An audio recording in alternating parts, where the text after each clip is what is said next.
The sound of a ticking clock filled the quiet room.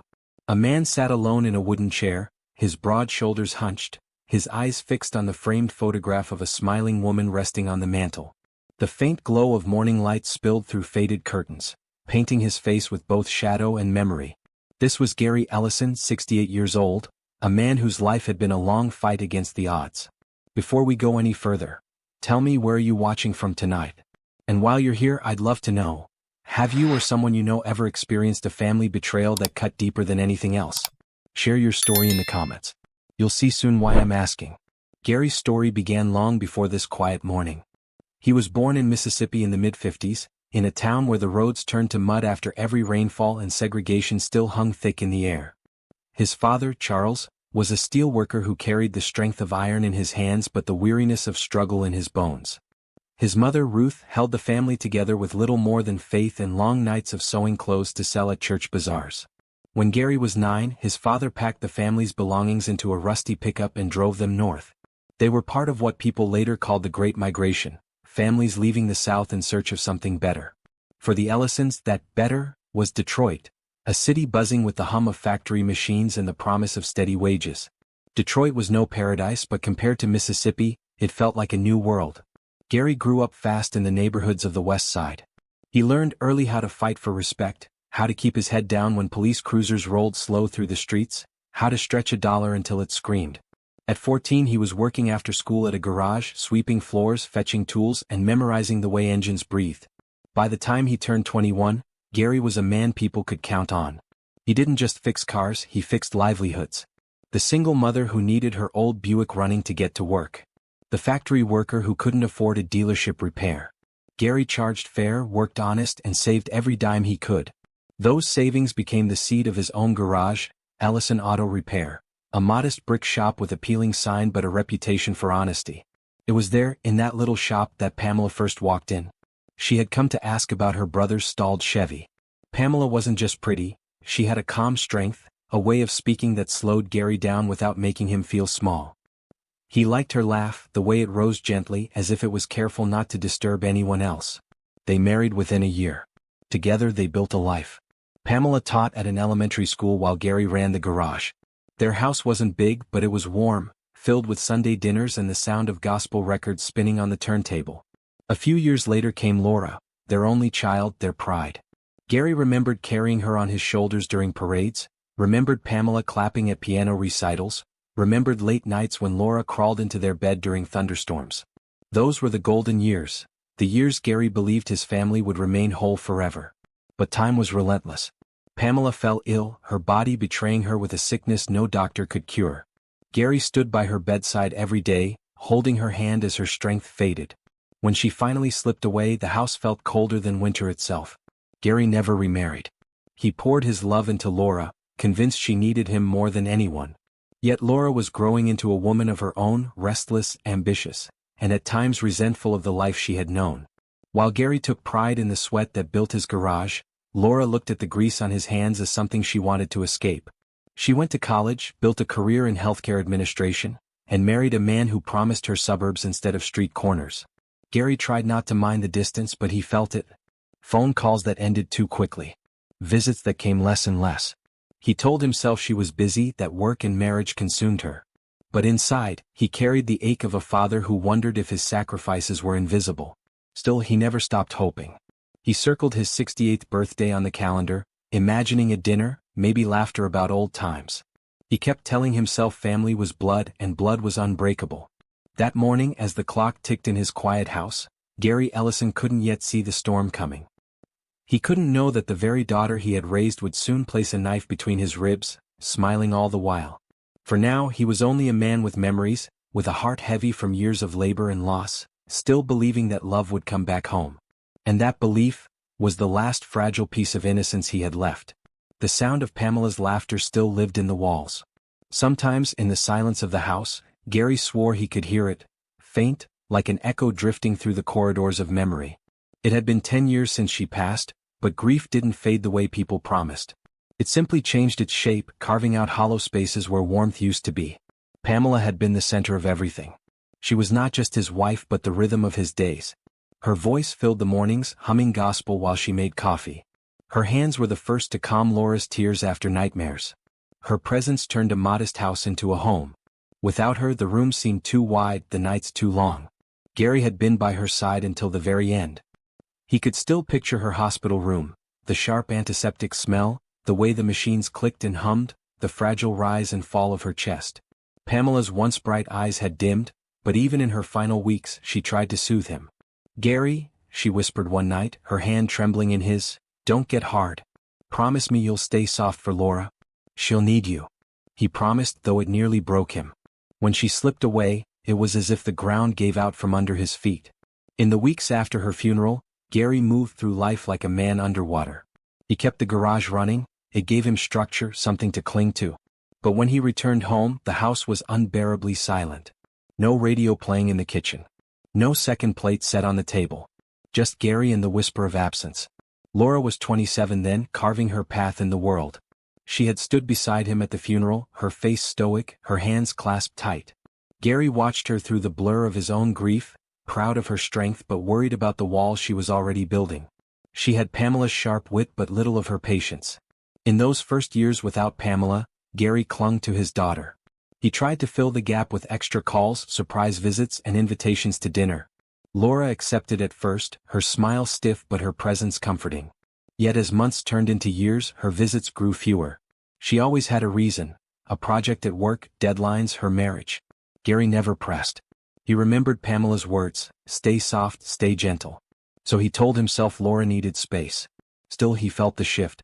Where there had once been laughter and easy conversation, there were now strained silences, the clink of forks on plates, the forced rhythm of small talk.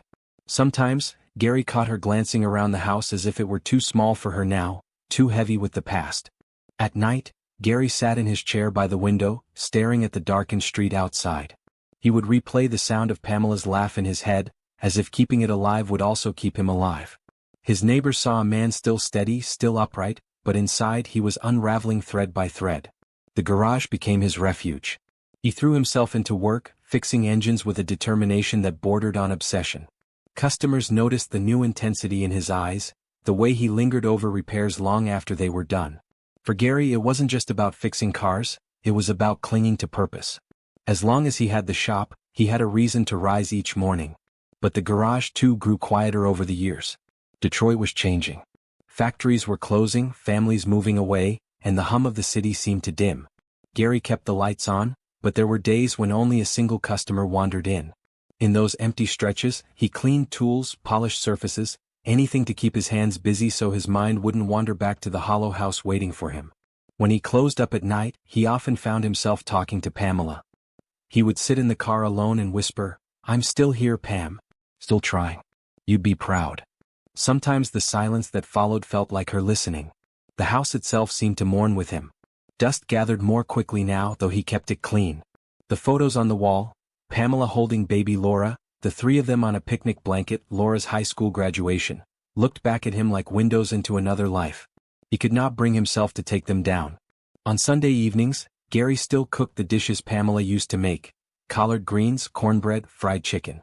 He cooked too much for one man, but he sat at the table and ate anyway, filling his plate as if she might walk in and take hers. The leftovers often went untouched, but the ritual comforted him. Friends encouraged him to remarry, to find companionship. But Gary never considered it. Pamela wasn't replaceable. No other voice would sound right in the mornings. No other hand would feel right in his. Instead, he carried his grief quietly, like a stone in his pocket, always there, heavy but invisible to others. As the years passed, he aged more quickly than he expected. His hair thinned, his steps slowed. Yet his mind stayed sharp, sharpened even more by the solitude. He read newspapers cover to cover, kept meticulous records of bills, and memorized every detail of the neighborhood.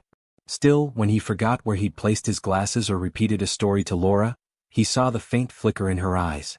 She was noticing. And in those moments, something inside Gary tightened. Pamela had warned him to stay soft, but it was becoming harder. The house was hollow and so was he. All that remained was his garage, his memories, and his hope that Laura, despite the distance, still carried enough love to one day sit with him at that table again. It was that hope that kept him steady, and that hope, fragile and naive, that made what came later cut deeper than any wound he had ever known. The first time Gary noticed the distance, it was subtle. A pause on the phone, a clipped tone, a rushed goodbye. At first he brushed it off. Everyone got busy, he told himself. Laura was a grown woman with a job, a husband, and a life of her own. But the pauses became longer, the calls shorter, and the visits fewer, until Gary realized the silence between them had become a language all its own. He remembered when it had been different. When Laura was a child, she followed him everywhere, to the garage, to the store, even to the backyard where he tried to coax tomatoes from stubborn soil. She was curious, always asking questions, always tugging at his sleeve. "Daddy, what's this? Daddy, can I try?" He'd let her hand him tools at the shop, pretending she was his assistant. She loved the grease streaks on her hands, laughed when he wiped them away with a rag. Pamela encouraged her talents, especially in music. Laura took piano lessons and Gary never missed a recital. He sat in folding chairs among other proud parents, clapping the loudest when Laura struck her final note. He still remembered her little bow, the way her eyes searched for him in the crowd before breaking into a grin. Those memories felt like a lifetime ago. Now their conversations were filled with polite updates, not laughter. She spoke about new projects at the hospital, about meetings that ran late, about the stress of her marriage. Gary listened, nodding, murmuring encouragement, but he rarely heard her ask about him anymore. She didn't want stories about the garage or the neighborhood. She didn't want to hear about the collard greens he made on Sunday. One evening, after a particularly brief call, Gary sat staring at the phone long after the line had gone dead. He tried to remember the last time she'd come by without an excuse. He pictured her smile, but it came to him blurred, like a photograph left out in the rain. Laura had always been ambitious, even as a teenager. She wanted more than the modest house, more than the garage, more than the rhythm of their quiet life. Gary admired it, but he also feared it. That hunger had a way of erasing gratitude. He'd seen it in customers who demanded faster service, cheaper prices, better deals. Now he saw it faintly in his daughter. Her marriage added another layer of strain. Gary never cared much for Derek, her husband. He was polite but distant, a man who smiled without warmth. Gary sensed he measured people by what they could offer him. When their marriage faltered, Laura confided in Gary less and less. It was as if she didn't want him to see the cracks, or maybe she didn't trust him to understand. Still, Gary tried. He offered advice when she asked, money when she hinted, silence when she wanted it. But every gesture seemed to widen the gap rather than bridge it. He began to feel like a guest in her life, tolerated but not welcomed. One Sunday afternoon, Gary cooked a full dinner, chicken, greens, cornbread, hoping Laura might stop by. He called her that morning, suggesting she bring over some files she said she was working on, maybe eat with him while they talked. She agreed, her voice flat but agreeable. Gary set the table for two, lit the candle Pamela used to light, and waited. Hours passed. He reheated the chicken twice, stirred the greens to keep them from wilting, poured and re-poured water into glasses. By nightfall, the table was still set for two, but Gary ate alone. Laura never came, never called. The food tasted like ash in his mouth. He didn't mention it the next time they spoke. He just let her words wash over him, excuses about deadlines and exhaustion. He told her it was fine. He always told her it was fine. In truth, it gnawed at him. Every missed dinner, every broken promise, every time she failed to show up, it chipped away at his faith. He had always believed that family was unbreakable, that blood bound tighter than anything else. But now he wondered. Maybe blood wasn't enough. Maybe love had to be nurtured, fed, watered like Pamela's flowers, or else it dried up. Gary remembered Pamela's warning, "Stay soft for Laura. She'll need you." He tried to honor it, but softness felt like weakness when Laura treated him like a burden. There were moments, quiet and sharp, when Gary questioned whether she even liked him anymore, let alone loved him. Yet hope was stubborn. On his calendar he circled his 68th birthday. He told himself Laura would come, that they would sit together, share a meal, laugh like they once did. He imagined her walking through the door, arms outstretched, telling him he mattered. That image kept him going. It carried him through the silence of nights alone, through the empty garage days, through the moments when Pamela's absence pressed hardest. Hope kept him steady. But beneath that hope, fear was growing. Gary noticed small things, the way Laura asked about his bills, about whether he remembered to pay them. The way she corrected him when he repeated a story. "Daddy, you already told me that." Always with a little sigh, always with a look that made him feel smaller. It was subtle, almost invisible. But it was there, the suggestion that he was slipping, that he was less than he had been. It unsettled him. He knew his mind was sharp, sharper than most his age. Yet Laura's tone made him doubt, if only for a moment. He pushed the doubts aside, but they lingered in the corners of his mind, whispering. Gary held on to hope anyway. He told himself Laura was busy, that distance didn't mean abandonment, that she was still his little girl somewhere under all that armor. But the truth was harsher. The distance wasn't an accident. It wasn't busyness. It was a slow retreat, deliberate and quiet, a daughter stepping away from her father one careful inch at a time. And the day she stopped retreating, the day she finally acted, Gary would discover just how far she had already gone. The day began like any other, quiet and unremarkable, but Gary had been waiting for it with more anticipation than he admitted. 68. Another year, another chance to prove to himself he was still strong, still present, still more than just a man slipping into old age. He had ironed his best shirt the night before, a blue one Pamela used to say made his skin glow. The house was cleaned, the dining table set for two, and a bottle of wine stood waiting on the counter. In his mind, the day would end with laughter, with Laura sitting across from him, telling stories that reminded them both they were still a family. He pictured her smiling as she cut into the cake he had ordered from the little bakery down the street. For a moment he even imagined Pamela there, her voice rising above them, warm and teasing. The afternoon light stretched long across the living room floor. Gary checked the clock more times than he cared to admit. When Laura finally knocked, he hurried to the door, his chest filled with cautious joy. She looked polished as always, her hair swept neatly back, her dress pressed, her heels clicking against the wooden floor. She carried no cake, no gift. Instead, she pulled a suitcase behind her and held a folder in her hand. Gary's smile faltered, but he tried to mask it. "Happy birthday, Daddy," she said, her tone clipped, rehearsed. She kissed his cheek quickly, already moving past him. The suitcase bumped against the doorway as she entered. Gary frowned. "What's that for? You staying over?" He tried to inject humor into the question, though unease crept into his voice. Laura set the folder on the table. She did not answer his question. Instead, she opened it with deliberate precision, sliding papers across the wood grain. Her eyes met his, steady but distant. "Daddy, we need to talk." Something in her tone chilled him. "I've been worried about you," she began. "You've been forgetting things. Repeating yourself. The bills, the garage paperwork." Gary bristled. "I'm fine. Just because I tell the same story twice doesn't mean I've lost my mind." Laura didn't flinch. "It's more than that. You left the stove on last month. You've misplaced checks. I've spoken to some professionals and they agree you may need more supervision. It's not safe for you to live here alone anymore." Gary's eyes darted to the suitcase, then back to the papers. The words blurred but the headings stood out. Power of attorney. Guardianship. Care facility admission. His stomach turned. "Laura, what is this?" "It's for your own good," she said calmly as though reciting lines. "There's a place called Sentinel Gardens. They can take care of you. You'll have nurses, people around. You won't be alone anymore." Gary's chest tightened. He had imagined dinner, laughter, love. Not this. Not betrayal dressed as concern. "You're putting me in a home? On my birthday?"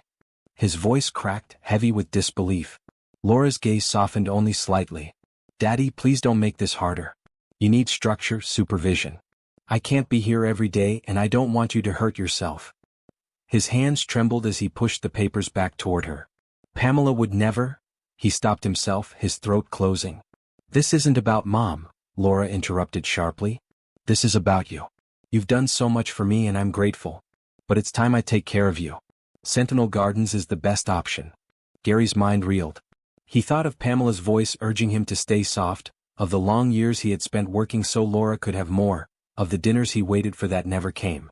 And now this. His own daughter, taking his independence and signing it away with neat black ink. He wanted to shout, to refuse, but shock paralyzed him. His chest heaved as Laura slid a pen across the table. "Just sign it, Daddy.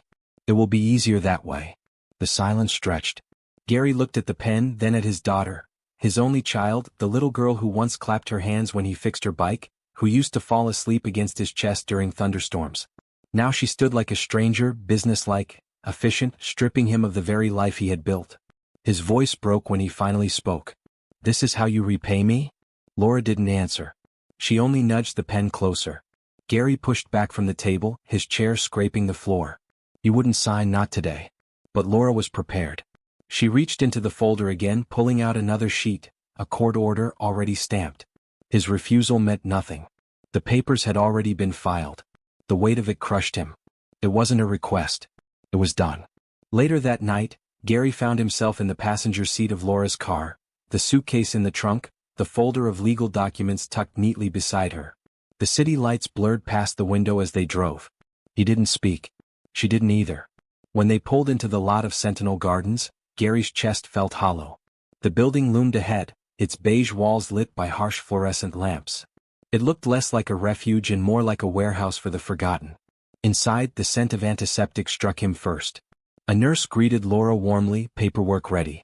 Gary was guided down a hallway lined with doors, each leading to small rooms that echoed with television static and muted coughs. His own room waited at the end, bare and impersonal, with a narrow bed and a dresser that smelled faintly of disinfectant. Laura set his suitcase down without meeting his eyes. "Try to rest," she said. "This is for the best." Gary sat on the edge of the bed, the birthday he had imagined dissolving into cold reality. He had given his daughter everything and she had given him this. As the door closed behind her, the sound of her heels fading down the hall, Gary felt the sharp truth settle in his chest. He was not here by choice. He was here because the one person he trusted most had placed him here. And in that moment, the weight of years pressed harder than ever before. The first night in Sentinel Gardens passed slowly, each hour stretching like a test of patience. Gary lay awake on the narrow bed, staring at the ceiling. The hum of fluorescent lights leaked through the hallway, and the distant rattle of a television bled from another room. He had expected silence, but instead the place throbbed with restless noise, coughs, footsteps, whispers. It was a place that never fully slept. The morning brought little relief. A nurse entered without knocking, brisk and efficient, setting down a tray with oatmeal, a carton of milk, and a pill cup. She smiled, but it was the kind of smile worn by someone who had practiced it too many times. Gary thanked her, his voice low, though she was already halfway out the door before the words left his lips. He forced down a few bites of oatmeal before pushing the tray aside. He missed the smell of bacon, the rhythm of brewing coffee, the soft clatter of Pamela in the kitchen. Here, breakfast tasted like obligation. The hallway outside buzzed with activity. Residents shuffled slowly, some leaning on walkers, others pushed in wheelchairs. Their faces were weary, some blank, some lost in murmured conversations with no one in particular. Gary stood at his doorway watching, his chest tightening. This was not where he belonged. He was not like them, not yet. A voice pulled him from his thoughts. "New face, huh?" Gary turned. A man sat in the wheelchair beside the room across the hall. He was thin, with sharp cheekbones and eyes that still carried mischief despite the weight of years. His name, Gary would soon learn, was Henry Caldwell.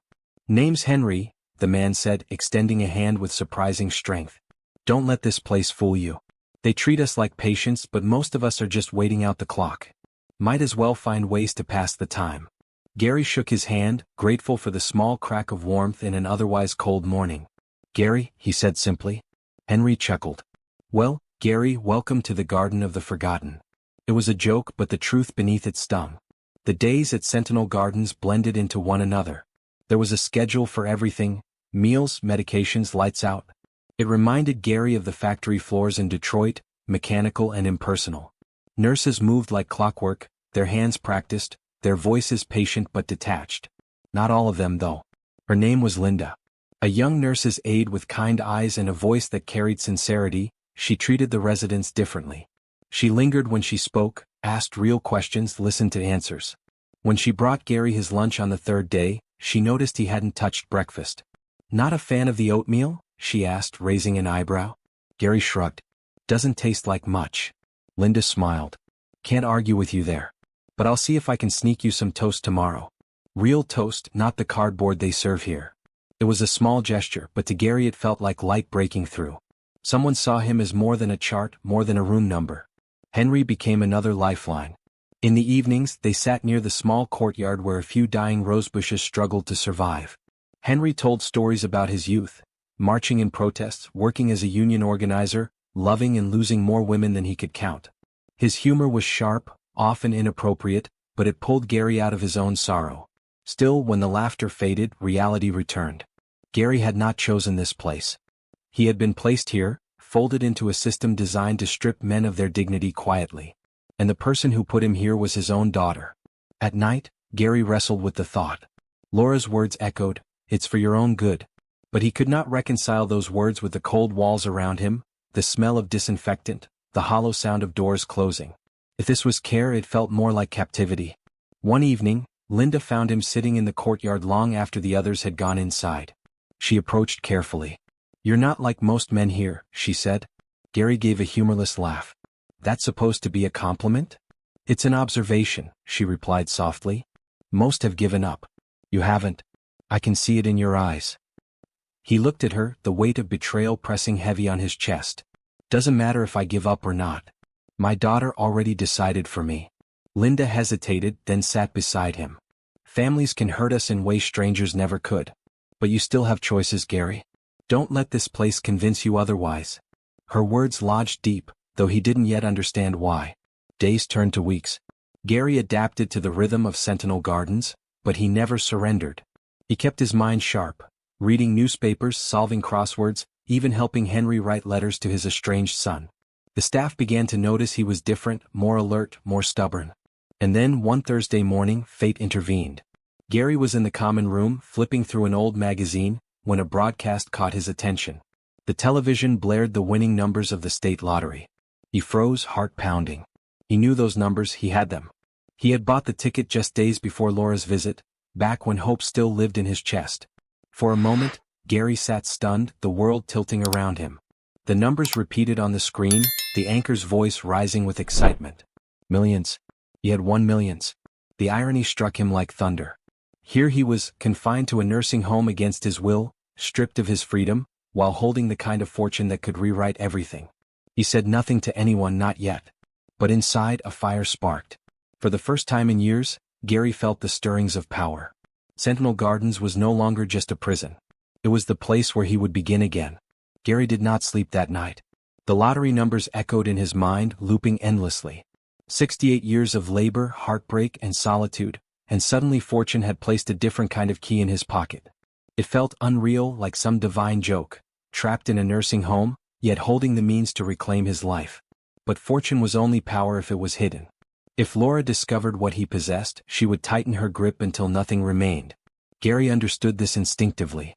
She had already signed away his independence under the guise of protection. If she knew about the winnings, she would come for them with sharpened teeth. So he told no one. Not Henry, not Linda, not even the mirror in his room. The ticket itself was tucked inside his wallet, folded carefully between two faded photographs. One of Pamela in her church dress, the other of young Laura on her 10th birthday, frosting smeared across her grin. Gary studied the ticket often, careful never to linger too long in case anyone noticed. Each time he unfolded it, his pulse raced. The problem was how to claim it.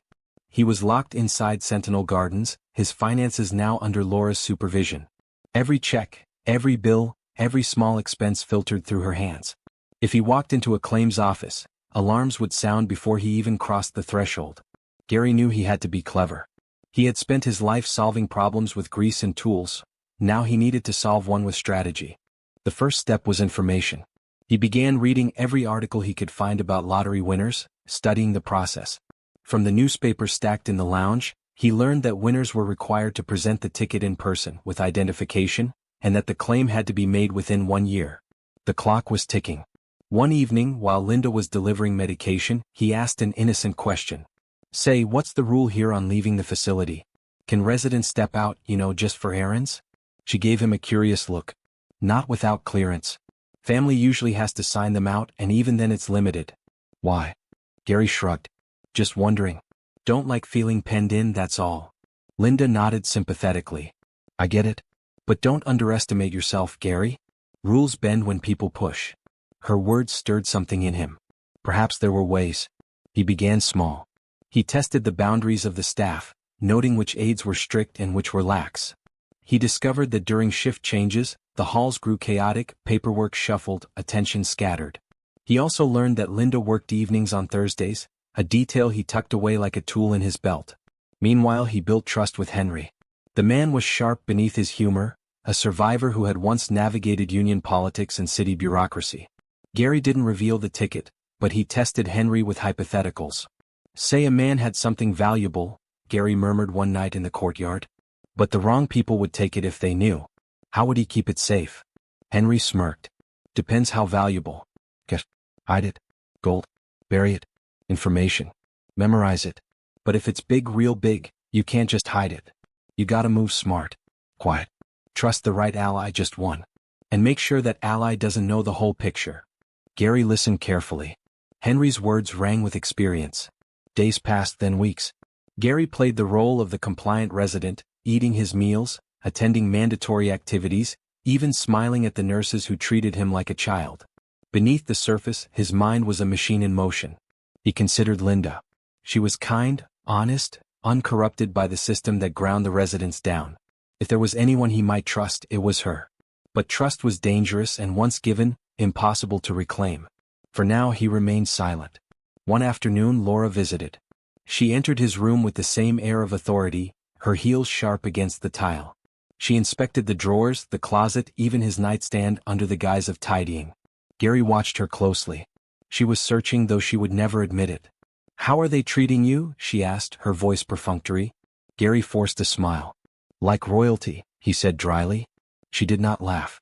Instead, she sat and began listing expenses she had managed on his behalf, her tone clipped and professional.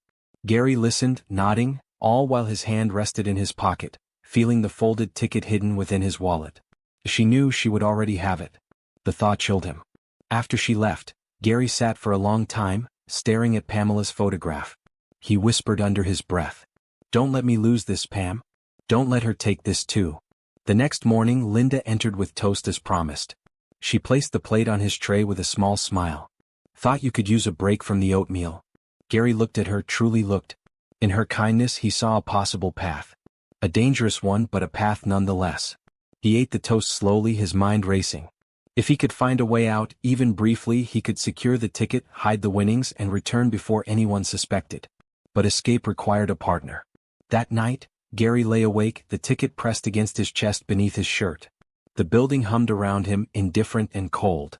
But inside, a spark had become a flame. He would not die in Sentinel Gardens. Not with millions waiting to be claimed. And though his daughter had cast him aside, Gary felt the weight of justice stirring. This fortune was not just a gift, it was a weapon. He only needed the courage to use it. Gary had never been a man to act without a plan. In his younger years, when engines broke down at the plant, he always studied the machine before lifting a single wrench. The same principle applied here. His life was a machine in disrepair, and fixing it required patience, precision, and timing. Every move in Sentinel Gardens became part of his study. He watched the shifts of the nurses, memorized the times the front desk was unattended, noted which doors clicked shut fully and which sometimes failed to latch. He tracked the security cameras too, old things that blinked more often than they recorded. The longer he observed, the clearer the system became. He carried this knowledge like tools in a belt. But tools alone weren't enough. He needed a partner who could turn a wrench where his hands could not. And so his thoughts circled back to Linda. Gary began with small conversations, slipping questions into the spaces between her duties. "You ever feel like this place keeps people trapped?" he asked one evening while she adjusted his blood pressure cuff. Linda glanced up, her expression unreadable. "You're not the first to feel that way. But you don't think I belong here, do you?" Her silence was answer enough. Gary didn't push further that night. He knew trust was like cement, pour it too fast and it cracked. The next step was proving himself, showing her that he was not just another bitter resident. He helped other men with crosswords, fixed a broken radio in the lounge, and listened when one woman wept about her absent children.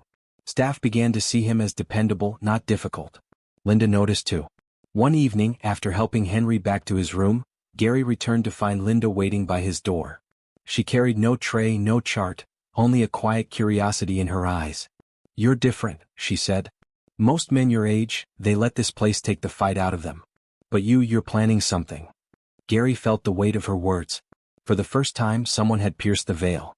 He met her gaze evenly. "What if I told you I have something worth fighting for?" Linda tilted her head. "Then I'd ask what you need." It was not a promise, but it was a crack wide enough to slip hope through. Gary chose his words carefully. He did not mention the lottery, not yet. Instead, he spoke of freedom, of needing to handle unfinished business beyond the beige walls of Sentinel Gardens. Linda listened, arms folded, her face caught between caution and sympathy. "You know what you're asking?" she said finally. "If anyone finds out I helped, I could lose my job." "I know," Gary replied. "And I wouldn't ask unless it mattered." She studied him for a long moment. "Let me think about it." That was all he needed, possibility. Meanwhile, Henry remained his closest confidant, though Gary still guarded the truth. They spoke in riddles, in hypotheticals, their conversations layered with meaning.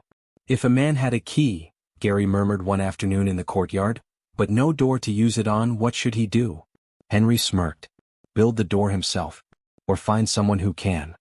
Gary chuckled. And if people are watching? Then he moves so quiet they don't even notice the door until he's gone through it. Their coded talks gave Gary strength, a reminder he was not alone, even if Henry never knew the full picture. The tension with Laura simmered in the background. She called twice that week, her voice clipped, her tone rehearsed. She spoke of finances, of bills, of paperwork he barely recognized.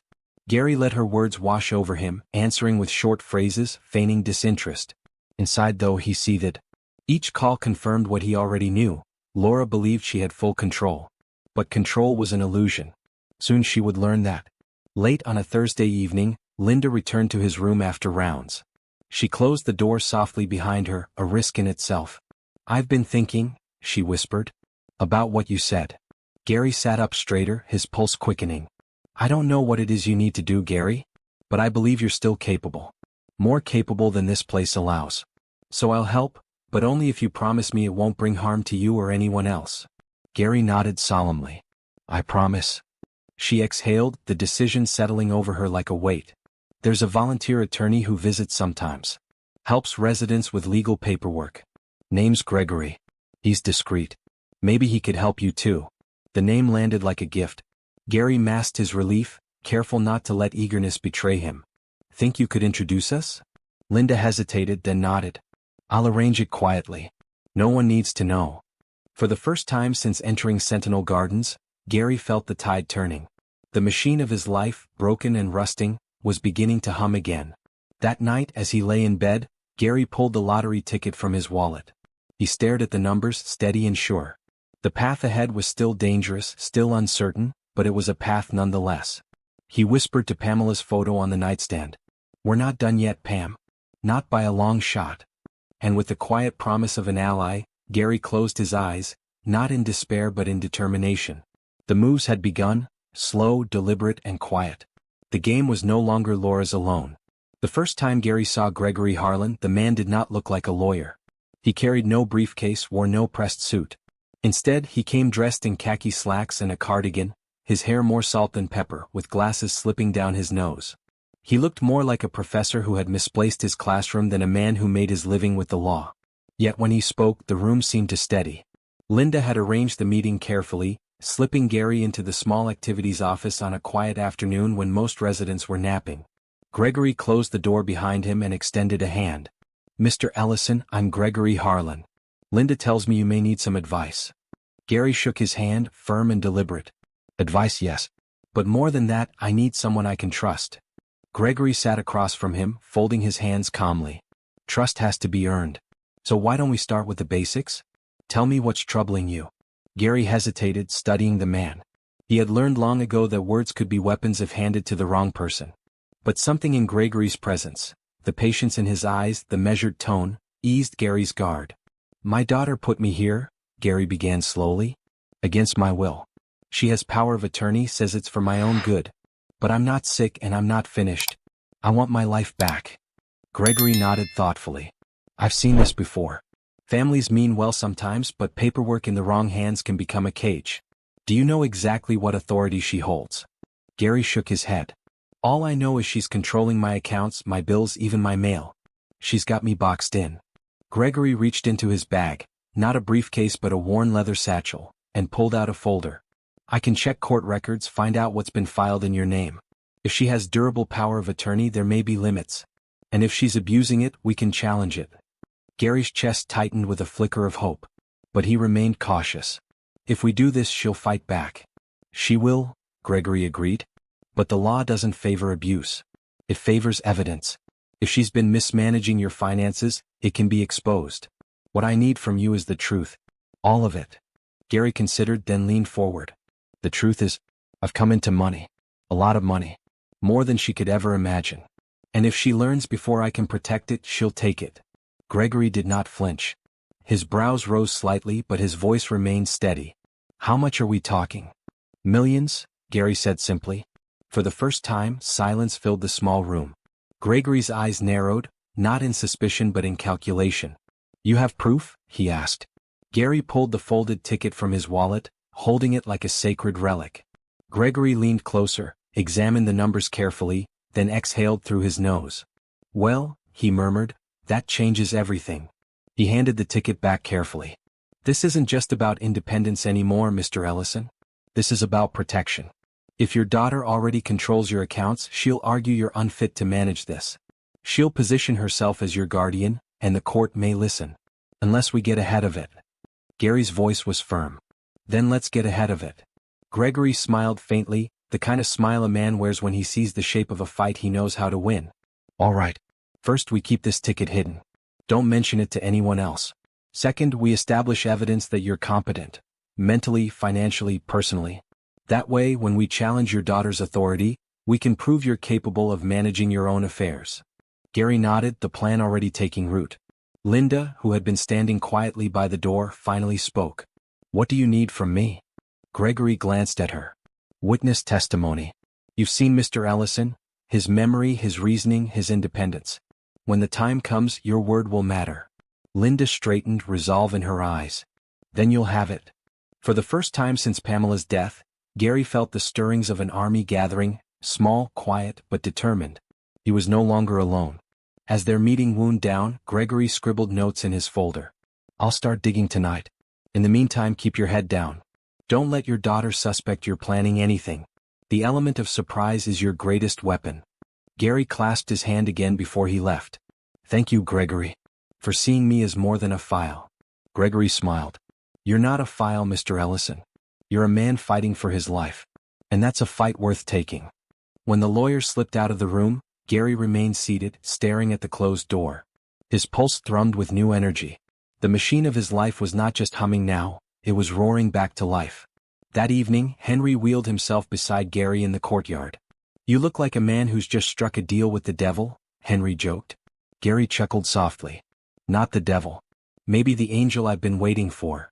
He said nothing more, but inside he knew this was the beginning of something greater. Laura thought she had caged him, thought the battle was already won. But Gary had allies now. A nurse who believed in him. A lawyer who saw through the paper walls of deceit. And a fortune that could fuel his fight. The war for his freedom had officially begun. Gregory worked quickly. Within a week, he returned to Sentinel Gardens with papers tucked inside his leather satchel and a look that told Gary progress had been made. Their meeting was again quiet, tucked away in the activities office with Linda keeping watch at the door. Laura wasted no time. By afternoon, she was in a downtown office building, seated opposite a sharp-suited attorney named Vanessa Crane. Vanessa had a reputation for aggression in probate disputes. Her voice was clipped, her eyes cold, and she wasted no time cutting into the matter. "This isn't good, Ms. Ellison," Vanessa said after skimming the petition. "The evidence is substantial. The notary inconsistency alone could unravel your authority. If the judge believes your father is competent, he'll revoke the power of attorney entirely." Laura leaned forward, her voice urgent. "Then we make sure the judge doesn't believe it. He's old, he's forgetful. Half the time he misplaces his glasses, forgets what day it is. We can show that, right?" Vanessa's lips curled faintly. "If we can document cognitive lapses, yes. Testimony from staff could help. We'll argue he's being manipulated by outsiders who want his money. But we'll need more. Anything to paint him unstable." Laura hesitated. She thought of the hidden withdrawals, the money already shifted into her accounts. If those details came fully to light, she was finished. "I can't let him ruin everything I've worked for," she whispered. Vanessa's gaze was steady. "Then prepare yourself. This will be war." Back at Sentinel Gardens, Gary sat with Gregory and Linda in the same quiet office where their alliance began. Gregory unfolded a copy of the summons Laura had received. "She knows now," he said. "And she's not going to sit idle. Expect retaliation. She'll paint you as confused, incapable. She'll try to twist everything you've said or done here." Gary exhaled slowly, his jaw set. "Let her. I've lived too long hiding my strength. Time she saw it." Linda placed a reassuring hand on his shoulder. "You've got people behind you, Gary. You won't face her alone." Gregory nodded. "The first hearing is in 3 weeks. Until then, keep steady. No outbursts, no slips that could be used against you. Every word matters now." Gary understood. He thought of Pamela's steady hand during hard years, of how she had always told him, "Strength isn't loud, Gary. It's quiet. It's the stone that doesn't move in the storm. He clung to that memory now. Laura's visits to Sentinel Gardens changed after the summons. She no longer masked her disdain with forced smiles. Instead, she arrived sharp, accusatory, her heels clicking like hammers down the hall. "You're letting people manipulate you, Dad," she said one evening, standing in his room with folded arms. "That lawyer, that nurse, they don't care about you. They care about what you've got. You think they'll still be here if the money runs out?" Gary looked her square in the eye. "At least they treat me like I'm alive." Her face hardened. "You're making a mistake you can't come back from." He met her glare without flinching. "No, Laura. I made the mistake of trusting you. I'm just correcting it." The silence between them was colder than any winter. Days passed. Gregory worked late, gathering testimony, refining their argument. Linda continued her quiet support, documenting Gary's routines, his memory, his clarity. Each act was another stone laid into the path toward freedom. And at night, Gary sat alone in his room, the lottery ticket hidden close to his heart. He had not yet revealed it to Gregory, waiting for the right moment. But knowing it was there, waiting like a loaded cannon, gave him strength. The summons had sounded. The battlefield was set. For Laura it was about control. For Gary it was about dignity. And as the days ticked down toward the first hearing, Gary whispered to himself the same vow every night. "This fight is mine. And I will not lose." The courthouse smelled faintly of old wood and disinfectant, its marble floors echoing with footsteps that carried years of stories. Gary Ellison moved slowly down the corridor, cane in hand, but his posture was straight. He wore his best suit, pressed neatly by Linda that morning, and the shine in his shoes spoke of pride, not vanity. Beside him walked Gregory, calm and measured, carrying a slim folder. Linda trailed just behind, her presence a quiet anchor. Gary's heart pounded, but he refused to let it show. For too long, people had looked at him and seen weakness. Today he would make them see otherwise. Inside the courtroom, the air was sharp with tension. Laura sat at the opposite table, her hair styled immaculately, her suit crisp and expensive. She didn't glance at her father as he entered, but her jaw was tight. At her side, attorney Vanessa Crane whispered something into her ear, earning only a curt nod in response. The bailiff called the room to order. Case number 2174. Petition to revoke power of attorney, Gary L. Ellison versus Laura M. Ellison. Judge Alvarez, a stern woman with silver hair pulled into a bun, adjusted her glasses and looked between the parties. "We will hear opening statements." Gregory rose first. His voice was steady, deliberate. "Your Honor, this case is simple at its heart. Mr. Ellison is not incapacitated, nor incompetent. He is a capable man whose daughter has abused her position of trust. We will present evidence of forged documents, misappropriated funds, and testimony establishing his full competency. This is not a man to be silenced. This is a man fighting for the dignity every elder deserves." Gary felt a swell of pride. Gregory's words gave shape to his resolve. Vanessa rose next, her tone sharp as glass. "Your Honor, this petition is the product of manipulation. Mr. Ellison is a vulnerable elder, influenced by outsiders who see opportunity. My client, Laura Ellison, has cared for her father, managed his finances, and ensured his well-being. We will show that he is forgetful, prone to confusion, and that removing her authority would place him at risk." Laura's eyes flickered toward her father then, full of cold calculation. Gary returned the look without blinking. The judge gestured. "Proceed with evidence." Gregory called the physician first. The doctor testified that Gary displayed strong memory recall, excellent reasoning, and no signs of dementia. Charts and evaluations were entered into evidence. Vanessa cross-examined, pressing on minor lapses. A missed date here, a misplaced object there, but the doctor held firm, normal for age, not indicative of incapacity. Next came the notary records. Gregory presented the mismatched stamp, showing how Laura's document carried a seal inconsistent with official logs. "Forgery is not a clerical error," he said firmly. Vanessa countered with claims of administrative oversight, but the judge's frown suggested she was unconvinced. Then came the financial records. Gregory laid out each suspicious withdrawal, each transfer into Laura's personal account. The numbers spoke louder than words. Gary watched Laura's composure crack for the first time, her lips pressing thin as Vanessa scrambled to redirect. "My client was reimbursing herself for expenses incurred caring for her father," Vanessa argued. "Gas, groceries, medication. Caregiving is costly." Gregory leaned in, voice sharp. "Tens of thousands, Miss Crane? For groceries?" The courtroom murmured, silenced only by the judge's gavel. Finally, Gregory called Linda. She walked to the stand with calm grace, swearing the oath before taking her seat. "I see Mr. Ellison daily," she said. "He converses clearly, remembers details from the past and present, asks thoughtful questions. He's not confused. He's not lost. He's strong. He just hasn't been allowed to show it." Vanessa tried to discredit her, suggesting favoritism or inappropriate influence. But Linda's steady gaze never faltered. "I speak the truth," she said simply. When it came time for Laura to testify, she painted herself as the dutiful daughter. Her voice softened, her eyes glistened as she spoke of sacrifice, the hours she spent sorting his bills, arranging his care, worrying for his safety. "I did what any good daughter would do," she told the judge. "I protected my father when he couldn't protect himself." Gregory's cross-examination sliced through the performance. "And did protecting him require transferring thousands into your personal account?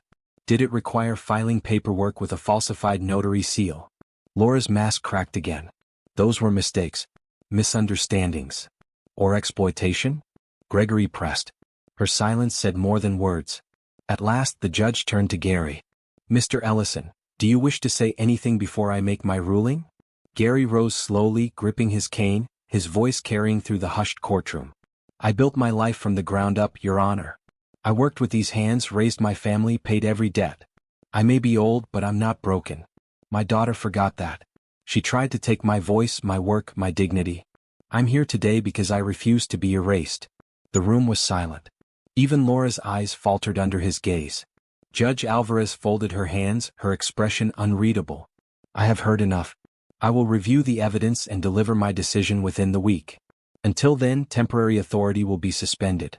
Both parties are ordered not to make financial transactions on behalf of Mr. Ellison." Her gavel struck. The hearing adjourned. As Gary walked out, the weight of years seemed lighter on his shoulders. For the first time in months he felt not like a prisoner but like a man standing on the edge of freedom. The battle was far from over, but the tide had turned. The courthouse doors shut with a heavy echo, but Laura Ellison's pulse was louder in her ears. She descended the marble steps quickly, heels clicking like gunfire. The autumn air hit her face, crisp and sharp, yet it did nothing to cool the burning heat crawling up her neck. She had just lost control. Temporarily, the judge said, but to Laura even a pause was dangerous. Vanessa Crane walked beside her, calm but unsmiling. "The notary forgery hurt us," she murmured, voice low. "The withdrawals too. I can only argue, caregiving expenses so far before the judge starts doubting." Laura snapped her head toward her attorney. "You're supposed to prevent doubts." Vanessa's jaw tightened. "I'm supposed to work with what I'm given. Next hearing, the judge could strip your authority entirely. We need strategy, not denial." Laura's hands clenched the leather strap of her purse. Behind her polished exterior, panic swirled. Her father's words on the stand had cut deeper than she expected. His voice had not been frail, it had been strong, condemning. The man she thought too weak to resist had stood there, turning the court against her. She hated how much it rattled her. Across town, Gary returned to Sentinel Gardens with Linda and Gregory at his side. The victory wasn't final, but it was a foothold. He could breathe easier knowing Laura's grip had been weakened, even if only for now. The residents in the lounge greeted him like a hero, their soft claps and nods lifting his spirit. Henry chuckled, slapping Gary's shoulder. "Told you, old friend. You've still got fire." Gary smiled, but inside he knew the war wasn't won. Laura wouldn't surrender quietly. And he was right. Back at her condo, Laura poured herself a glass of wine though it wasn't yet noon. Her immaculate living room felt suddenly suffocating. She sank into the leather couch, heels kicked aside, phone buzzing with unread messages. Old resentment bubbled inside her. Her father never saw it, how she'd carried burdens too. Pamela had been the adored wife, Gary the respected patriarch, Laura the dutiful daughter who was always second in their eyes. She told herself she wasn't greedy, she was owed. Owed for the years of sacrifice, the late nights managing his bills while raising her own children, the constant feeling of being overlooked. But resentment didn't excuse recklessness, and now her mistakes sat in neat folders on the judge's bench. She dialed her brother Michael, who lived states away, a man too busy with his own family to care about theirs. He didn't answer. He rarely did. Laura hung up, muttering under her breath. Coward. Her mind spun. If the court stripped her authority, the money she had already moved might be exposed in full. She had spent some, yes, but some she had invested, tucked away, hidden. If uncovered, it would ruin her. She couldn't let that happen. That night, Laura couldn't sleep. Her condo's silence felt hostile, shadows stretching across the walls like accusations. She sat at her desk, laptop open, eyes scanning numbers. She had always prided herself on control, but now, for the first time, control slipped like water through her fingers. Meanwhile, Gary sat in his small nursing home room, gazing out the window at the darkened city. Linda had left after making sure he was settled, her smile warm, her hand briefly resting over his. Gregory had promised to return with updates. Gary should have felt relief, but instead he felt a gnawing worry. He knew Laura. She wouldn't retreat, she would lash out. His suspicion proved true days later. At Sentinel Gardens, whispers began to stir. A staff member mentioned to Linda that Laura had been calling the administration, questioning Gary's mental health, hinting at him being manipulated. Files had been requested, medical records scrutinized. Linda told Gary gently. "She's not letting go." Gary nodded, jaw tight. "I never thought she would. She's cornered, and a cornered animal is dangerous." Across town, Laura met with Vanessa again. This time the attorney's tone was clipped. "If you continue to push false claims, I will withdraw as counsel. Judges don't tolerate perjury." Laura's eyes blazed. "You think you can lecture me? I pay you." Vanessa leaned back coolly. "Not enough to risk my license." Laura swallowed her rage, forcing a smile. "Then find another angle. Discredit the aide. Paint her as manipulative. Make the court believe she's after his money." Vanessa hesitated but nodded slowly. "That might hold if we find leverage." Laura exhaled, the first breath of false relief she'd felt in days. Yes, that was the path. Shift suspicion. Target Linda. But cracks widened in her armor. At night, her dreams were filled with her father's voice, strong and unwavering. "I refuse to be erased." She would wake sweating, glass of wine trembling in her hand. And the more she obsessed, the more her polished exterior slipped in public. At work, colleagues noticed her snapping temper. At church, whispers followed her clipped prayers. Even her children looked at her differently, puzzled by the sharpness that had replaced their once composed mother. The cracks showed. Gary meanwhile grew steadier. Each day with Henry's banter and Linda's kindness stitched some of his strength back together. He walked taller through the halls, his voice surer. Even the staff treated him differently now, less like a patient, more like a man reclaiming himself. But he knew the storm was gathering. Late one evening as he prepared for bed, he whispered to his reflection in the mirror. "She's unraveling. And when she falls, she'll try to take me with her." The man in the mirror looked back, eyes clear, steady. Gary tightened his tie the next morning with quiet determination. The war wasn't over, but he had survived every trial life threw at him.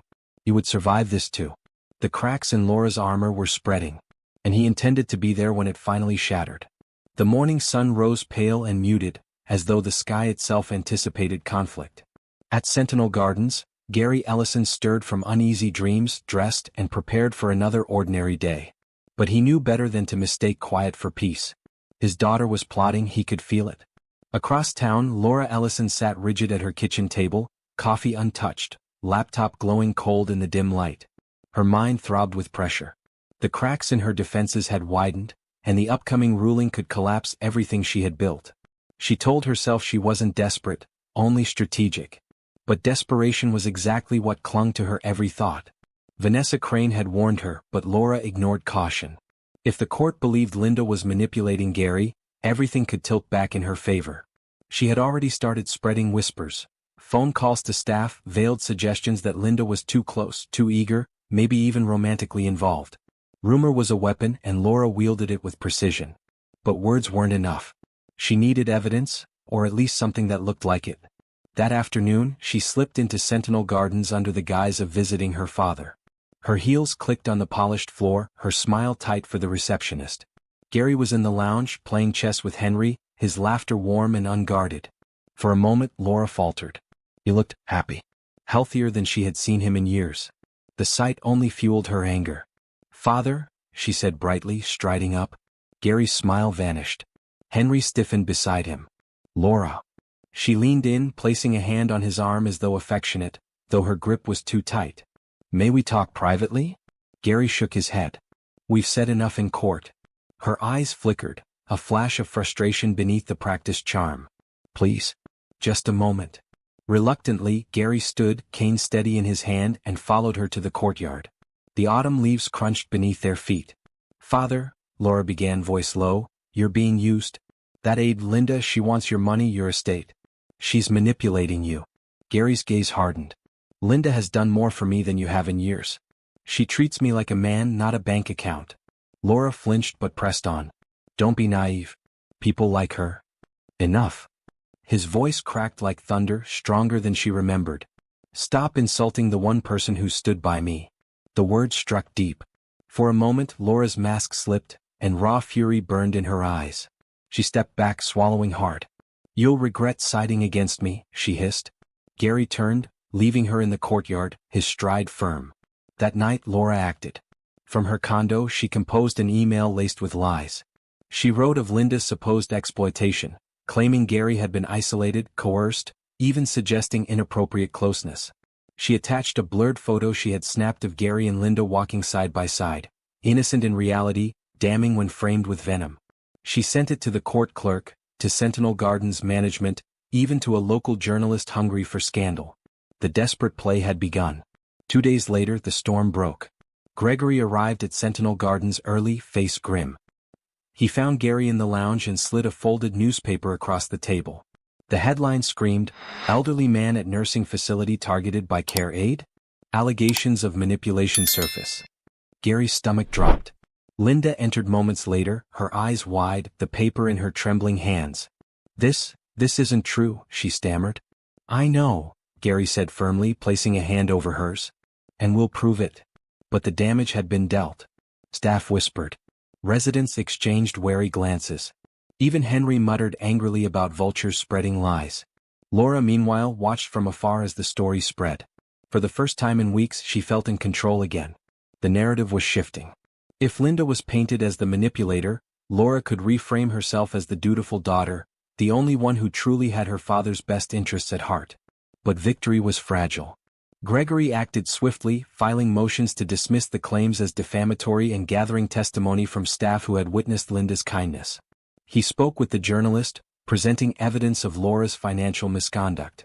By the end of the week, the same paper published a follow-up piece, "Allegations questioned, daughter under scrutiny for exploiting father."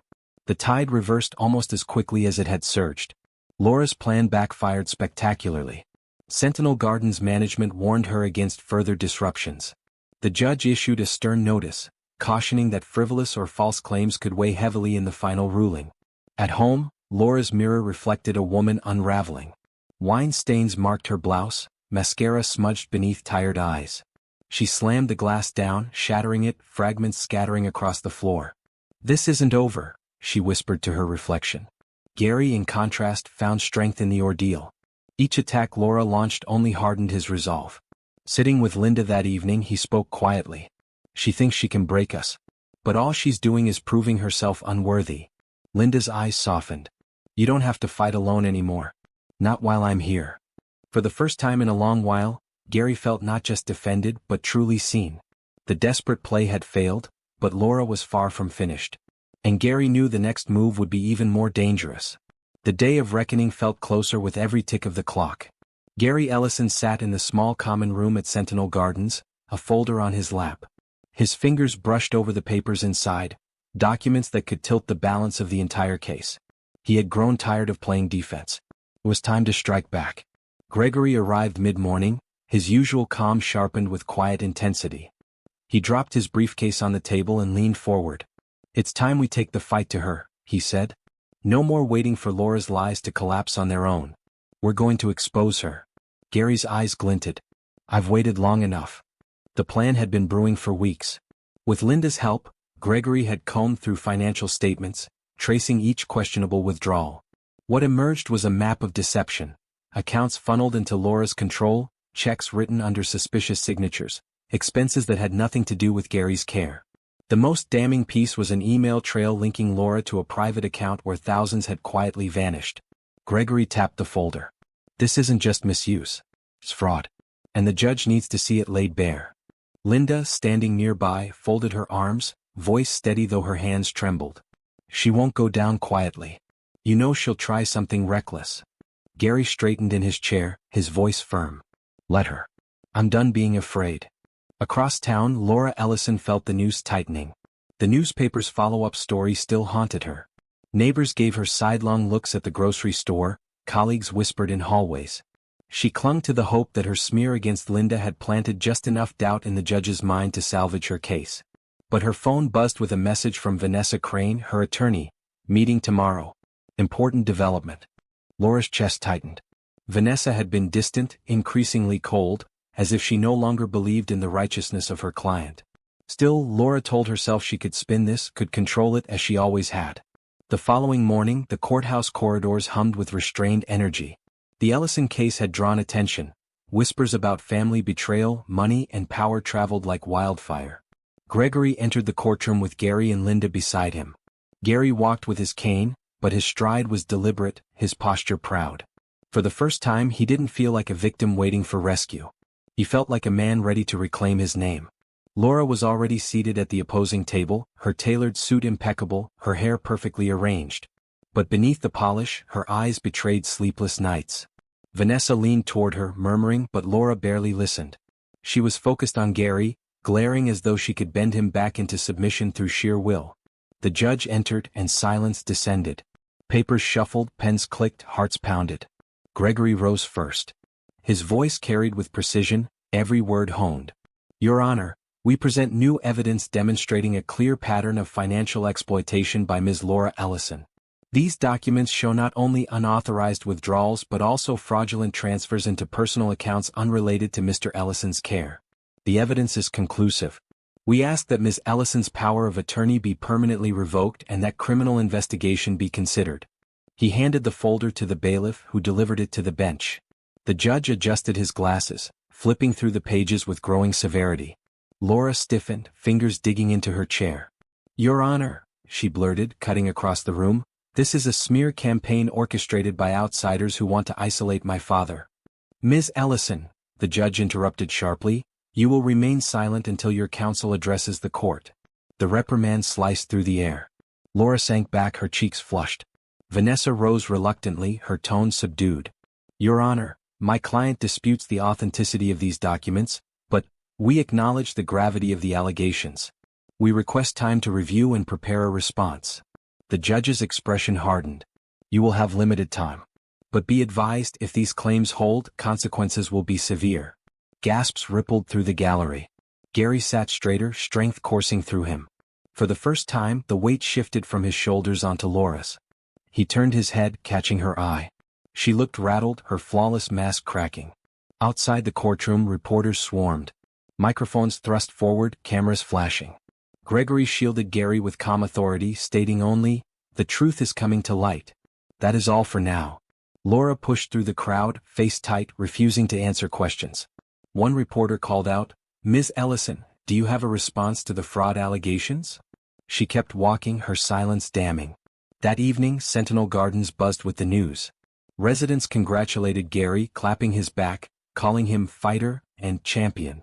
Even the staff carried themselves with newfound respect toward him. Henry grinned broadly. Looks like you landed the first real punch, old friend. Gary smiled, but his voice was steady, not triumphant. The fight isn't over. But the tide has turned. At her condo, Laura collapsed into a chair, a glass of wine trembling in her grip. The folder's images replayed in her mind, the undeniable trail of her own greed. She whispered to herself, they won't take everything. They can't.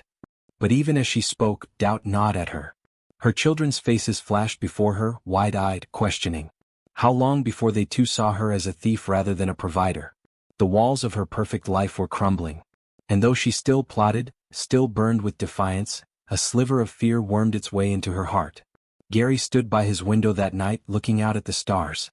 For years, he had believed his twilight would be marked by decline, by helplessness. Yet here he was, fighting, reclaiming himself piece by piece. He whispered almost in prayer, Pamela, I'm making it right. For us. For her. The counterattack had begun. And Gary would not stop until the truth was fully revealed. The courthouse smelled faintly of varnish and tension. The hearing resumed on a gray Wednesday morning, rain streaking the windows as though the sky itself mirrored the conflict inside. Gary Ellison adjusted his tie with Linda's help before stepping into the courtroom. He felt older than his 72 years but sharper, steadier, no longer a man to be dismissed. Gregory walked beside him, papers in hand, exuding calm confidence. "Today," he said quietly, "we push her to the edge. And when she breaks, the judge will see everything." Gary nodded, his cane tapping rhythmically against the polished floor. Across the room, Laura sat rigid at the defense table. The storm of the last few weeks had worn her down. Her makeup could not disguise the sleepless nights, the tension etched around her eyes. She whispered furiously to Vanessa, her attorney, who offered little more than tight-lipped nods. The judge entered and the courtroom rose. Silence settled. Gregory began the morning with precision, submitting testimony from Sentinel Gardens staff. One by one, nurses and residents spoke of Linda's care, of Gary's lucidity, of Laura's cold absence until money became the issue. Their words painted a stark portrait. A daughter who treated her father as an asset rather than a man. Laura fidgeted with her pen, nails tapping a frantic rhythm against the desk. Then came the financial expert who broke down the irregular transfers, pointing to signatures that were clearly forged. The words fraudulent, unauthorized, misappropriation echoed like hammer blows. Each one landed squarely on Laura's carefully constructed defense. Finally, Gregory rose again. He turned toward Gary, his voice gentler. "Mr. Ellison, would you tell the court in your own words what you hope for?" Gary stood slowly, leaning on his cane. His voice carried across the silent room. "I want my life back. My choices. My freedom. I want my daughter to see me as her father, not her possession." The honesty in his tone drew a hush so deep that even the rain outside seemed to pause. The judge regarded him with quiet respect. Laura snapped. She rose suddenly, slamming her hands on the table. "He doesn't know what he's saying," she shouted. "He's confused, manipulated, and—" "Ms. Ellison," the judge barked, gavel cracking. "Control yourself." But Laura's composure had shattered. She turned, jabbing a finger toward Linda. "This is her doing. She's the snake whispering in his ear, turning him against me. Everything he says, everything he does, it's all because of her." Linda flinched but stood her ground, her eyes steady, refusing to look away. Gregory interjected calmly, "Your Honor, this outburst speaks louder than any of my arguments. Ms. Ellison's contempt for her father's autonomy is clear." The judge's stern gaze fell on Laura. "Sit down." Laura obeyed, chest heaving, but the damage was done. The gallery whispered, reporters scribbled notes, cameras clicked as though they'd just captured the moment of collapse. Vanessa leaned close, hissing under her breath, "You've made this worse. Much worse." Laura's hands shook. She clutched her pen so tightly it snapped between her fingers. At recess, Gary sat with Linda and Gregory in the quiet hallway. His shoulders trembled, not from fear but from release. "She showed them," he whispered. "They saw her." Gregory nodded. "The judge doesn't forget a scene like that." She cracked and it revealed everything. Linda touched Gary's arm gently. "You stood tall, Mr. Ellison. You gave them truth. That matters more than anything." Gary exhaled, the weight in his chest easing. For years, Laura's voice had dominated, her accusations and control suffocating him. But now, for the first time, the world had heard his own voice, unfiltered. Laura, meanwhile, retreated into the ladies' restroom, gripping the sink until her knuckles whitened. Her reflection stared back, eyes wild, lips trembling. She whispered to herself, "They won't take it from me. They can't." But deep down she knew the tide had turned. Her mind raced, scrambling for an angle, a strategy, a way to claw back control. Yet every plan unraveled under the weight of her own outburst. When Vanessa entered, her expression was grim. "Laura, you need to prepare yourself. The judge is leaning against us. If you don't calm down, you'll lose everything." Laura spun on her, voice sharp with venom. "Then fix it. That's what I pay you for." But Vanessa only shook her head, her patience thinning. "I can't fix you." When the hearing resumed, the judge's tone carried iron beneath its measured calm. "This court is not blind to conduct displayed within its walls. Respect and composure matter as much as evidence. Ms. Ellison, your behavior today has severely undermined your position." Laura sank lower in her chair, rage simmering just beneath the surface. Gregory delivered his closing remarks with quiet conviction. "Your Honor, this case is not only about financial misdeeds. It is about dignity. Mr. Ellison deserves to make his own choices without fear of exploitation, even from family. Today you saw what we've lived with, control disguised as care, greed cloaked as guardianship. We ask only that his voice be restored." The judge nodded, face unreadable. This court will reconvene tomorrow for a preliminary ruling. Gavel down. The session ended. Outside, the press swarmed again, flashes lighting up the damp air. Gregory shielded Gary, Linda close at his side. Reporters shouted questions. Mr. Ellison, do you believe your daughter exploited you? Ms. Ellison, are you guilty of fraud? Laura shoved past them, her mask gone, face twisted with fury and fear. She hissed into the cameras, "This isn't over." But to anyone watching it already looked like it was.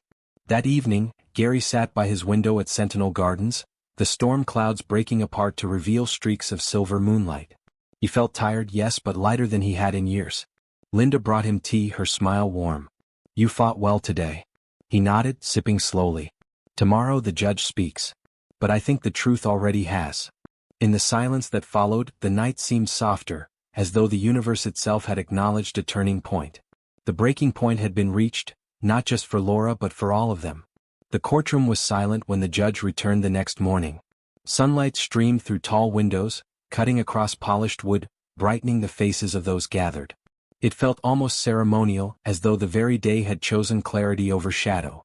Gary Ellison sat at the petitioner's table, Linda beside him, Gregory standing tall at his side. His cane rested across his knees, his hands steady. He had not slept much, but there was no trace of fear in him. Today he was ready for whatever came. Laura sat opposite, shoulders rigid, her face drawn tight with defiance. Her attorney Vanessa no longer radiated confidence. She had the hollow look of someone preparing for defeat. Laura's jaw worked constantly, her eyes burning holes into her father. She still thought she could stare him down. But Gary no longer bowed beneath her gaze. The judge cleared his throat, his voice steady but carrying a finality that pressed into every ear. "I have considered the evidence, the testimony, and the behavior of all parties. This case is more than a legal dispute. It reflects a family broken by mistrust and greed." He turned pages, his tone sharpening. "The financial records are clear. Funds were diverted without authorization. Signatures were forged. And Ms. Laura Ellison, your conduct in this courtroom has confirmed concerns about your ability to responsibly and compassionately act in your father's interests." Laura's lips parted as though to object, but Vanessa shot her a sharp glance that froze her in place. The judge continued. "Therefore, effective immediately, the power of attorney granted to Ms. Laura Ellison is revoked. All rights of financial and medical decision-making are restored to Mr. Gary Ellison." A murmur rippled through the gallery, reporters scribbling furiously. Gary's chest rose with a sharp inhale, his heart pounding with relief. The weight that had pressed on him for months, maybe years, was lifted. The judge was not finished. "Furthermore, given the documented irregularities, I am referring this matter to the district attorney's office for review of potential criminal charges. This court cannot ignore fraud where evidence is substantial." Laura gasped audibly, her face blanching. She gripped the edge of the table, her knuckles whitening. Her carefully constructed world cracked in full view of everyone. "This hearing is adjourned," the judge said, his gavel striking once, a sound that echoed like thunder rolling through the room.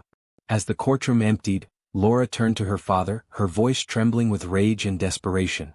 "You'll regret this, Dad. You'll regret turning on me." Gary met her eyes, his voice calm but resolute. "No, Laura. I regret trusting you for too long." Her face twisted, a mixture of fury and hurt, but she had no words left. Vanessa guided her away quickly, aware of the cameras waiting just outside. Gregory leaned close to Gary. "It's over. You won." Linda smiled softly, eyes misting. "You're free." Gary exhaled slowly, his shoulders relaxing as though decades of tension had finally unraveled. He felt lighter, stronger, like himself again. Outside the courthouse, the press swarmed, but Gregory raised his hand, speaking for the group. "Today's ruling is not just a legal victory, it's proof that dignity matters, even when challenged by betrayal. Mr. Ellison has shown that it's never too late to stand up for one's rights." Gary offered no grand statement. He simply raised his chin, his quiet strength speaking louder than any headline. Laura pushed through the crowd a few minutes later, ignoring questions hurled at her. "Will you appeal? Do you deny the fraud charges?" Her silence condemned her more than any words could. That evening, Sentinel Gardens felt different. Staff greeted Gary warmly, residents clasped his hands, and Henry declared loudly, "The champ returns victorious." Laughter filled the dining hall as others joined, celebrating not just the verdict but the triumph of resilience. Gary raised his glass of water in a small toast. To truth, to freedom, and to friends who never gave up on me. Linda's smile reached her eyes, glowing with pride. Gregory nodded, the faintest grin breaking his lawyer's composure. For Gary, the nursing home no longer felt like a cage. It had become the battlefield where he fought for and reclaimed his life.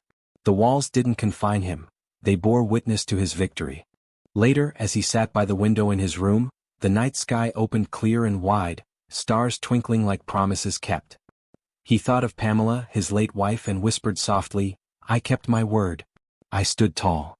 Meanwhile, across town, Laura sat alone in her condo. The silence pressed down on her. The phone buzzed with messages she ignored, friends distancing themselves, whispers of looming charges. For the first time in her life she felt small, powerless.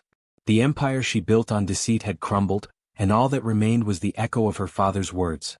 "I regret trusting you for too long."